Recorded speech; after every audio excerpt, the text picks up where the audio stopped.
Imagine a scene so electrifying, so charged with raw emotion that it leaps off the canvas and seizes you by the soul. Picture a moment where a resolute heroine defines tyranny with one swift, decisive act. This is the world Caravaggio conjures in his chilling masterpiece, Judith Beheading Holofernes. Today, we unravel the dark, twisted narrative behind this iconic Baroque painting and explore how Judith's fierce legacy continues to inspire and shape some of the most compelling characters in modern film and literature. From the brave resilience of Katniss Everdeen in The Hunger Games to the moral fortitude of Mina Harker in Bram Stoker's Dracula, we delve into the timeless power of Judith's story and its profound impact on contemporary storytelling. Join us as we journey through the echoes of defiance and strength that resonate from Caravaggio's brushstrokes to the screens and pages of today's greatest tales.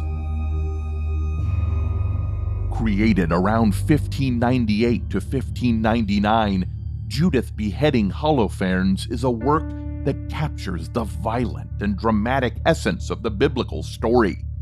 But what dark secrets lie beneath the surface of this gruesome masterpiece? What infamy surrounds its creator? Join us as we explore the layers of this haunting vision. At first glance, Judith Beheading Holofernes presents a shocking scene. In the foreground, we see Judith, the young widow, in the act of beheading Holofernes, an Assyrian general who threatened her city. Her face is a mixture of determination and revulsion, while Holofernes' face contorts in shock and agony. But this is not just a story of heroism and brutality. It is also a reflection of the artist's turbulent life. Look closely at Judith's expression. It is a complex blend of fear, resolve, and disgust. She embodies the struggle between moral duty and personal repulsion. But who was Judith, and what drove her to commit such a violent act? And then there's Holofernes, caught in his final moment of life, his face frozen in shock and pain. His blood spills out vividly, a testament to Caravaggio's mastery of realism and his fascination with the macabre. To truly understand Judith Beheading Holofernes, we must delve into the mind of its creator, Michelangelo Merisi da Caravaggio. Born in Milan in 1571, Caravaggio was a revolutionary artist who brought a new level of realism and emotional intensity to his work. But his life was as turbulent and violent as his paintings. Caravaggio's career was marked by success and scandal. He was known for his volatile temper and frequent run-ins with the law. His brawls and violent altercations culminated in a murder charge that forced him to flee Rome. This tumultuous lifestyle inevitably influenced his art, infusing it with a sense of raw emotion and realism that was unprecedented at the time. Caravaggio's mastery of light and shadow, known as chiaroscuro, creates a sense of drama and depth in Judith Beheading Holofernes. The stark contrast between the illuminated figures and the dark background draws our attention to the central action, heightening the emotional intensity of the scene. But beyond the immediate horror, Judith Beheading Holofernes is rich with symbolism. Judith's white dress, a symbol of purity, contrasts with the gruesome act she is committing. The blood spilling from Holofernes' neck is not just a display of violence, but a representation of the cost of liberation and justice.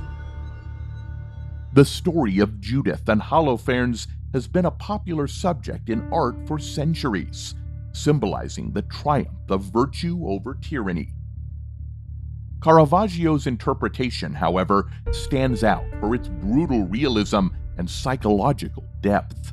It resonated deeply with audiences of his time and continues to captivate viewers today. Over the centuries, Judith beheading Holofernes has inspired countless interpretations. Some see it as a reflection of Caravaggio's own turbulent life, a manifestation of his inner conflicts and violent tendencies. Others view it as a commentary on the power dynamics between genders and the role of women in a patriarchal society. Judith's daring act has inspired some of the most compelling characters in modern film and literature. Take Katniss Everdeen from The Hunger Games, for instance. Much like Judith, Katniss is a symbol of resistance and courage, standing against overwhelming tyranny to protect her people. This archetype of the fierce female warrior also finds echoes in television, with characters like Arya Stark from Game of Thrones. My name is Arya Stark. I want you to know that. The last thing you're ever going to see is a Stark smiling down at you as you die. The journey of vengeance and empowerment mirrors Judith's defiance. Even in the sophisticated narrative of Hannibal, the influence is palpable. Abigail Hobbs' shocking act of beheading draws a direct visual and thematic line to Caravaggio's Judith. These characters, born from the bold strokes of Caravaggio's brush, continue to captivate audiences with their blend of vulnerability and strength, forever reminding us of the timeless power of art to shape and reflect our deepest narratives. As we conclude our journey into the dark and fascinating world of Judith beheading Holofernes, we still have to wonder, what drove Caravaggio to choose this particular moment of the story? Was it a reflection of his own struggles and inner demons? Or was it simply a desire to push the boundaries of art and provoke a visceral reaction from his audience? Judith beheading Holofernes challenges us to confront our own perceptions of violence, justice, and mortality. It is a masterpiece that invites us to look beyond the surface, to delve into the depths of human emotion and the complexities of the human condition. Thank you for joining us today on this journey through Caravaggio's Judith beheading Holofernes. If you enjoyed this video, please like, share, and subscribe to Art Unveiled for more deep dives into the world's most captivating artworks. Until next time, keep exploring, keep questioning, and keep unveiling the mysteries of art.